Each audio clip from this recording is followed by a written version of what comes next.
একটি ছোট গ্রামের এক প্রান্তে থাকত রাফি ও তার বাবা মা।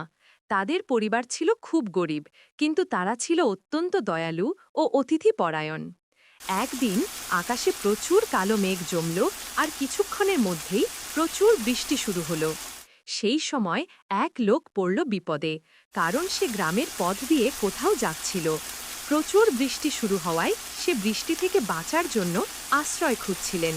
তিনি রাফিদের বাড়ির সামনে গিয়ে দেখল রাফির বাবা ঘরের বারান্দায় দাঁড়িয়ে বৃষ্টি দেখছে।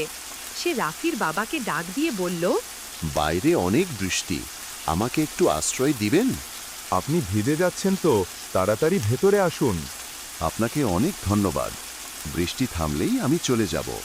আপনি কোনো চিন্তা করবেন না, বৃষ্টি যতক্ষণ না থামছে আপনি আমাদের বাড়িতে থাকবেন।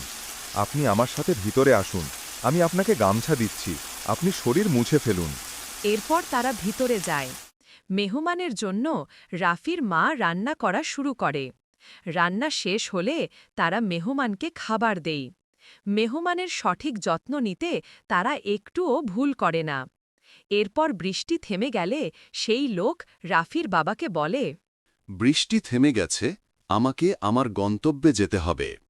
আজকের রাতটা আমাদের বাড়িতে থেকে কাল সকালে গেলে হয় মা? রাফির মা ঠিকই বলেছে, আজকের রাতটা আমাদের এই ছোট ঘরে কষ্ট করে থেকে কাল সকালে যান আপনি। আমরা গরিব মানুষ, আপনার কোনো সেবা যত্ন করতে পারলাম না।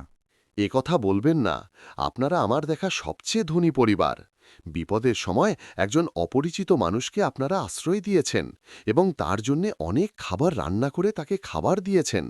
আপনাদের এই সেবা আমি কখনো ভুলব না। আমি সময় পেলে আপনাদের বাড়িতে আসব। এখন আমার যেতে হবে, আপনারা আমাকে বিদায় দিন।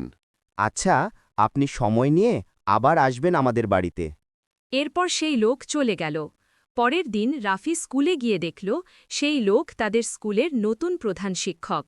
সেই লোক রাফিকে দেখে বলল, তুমি কোন ক্লাসে পড়ো?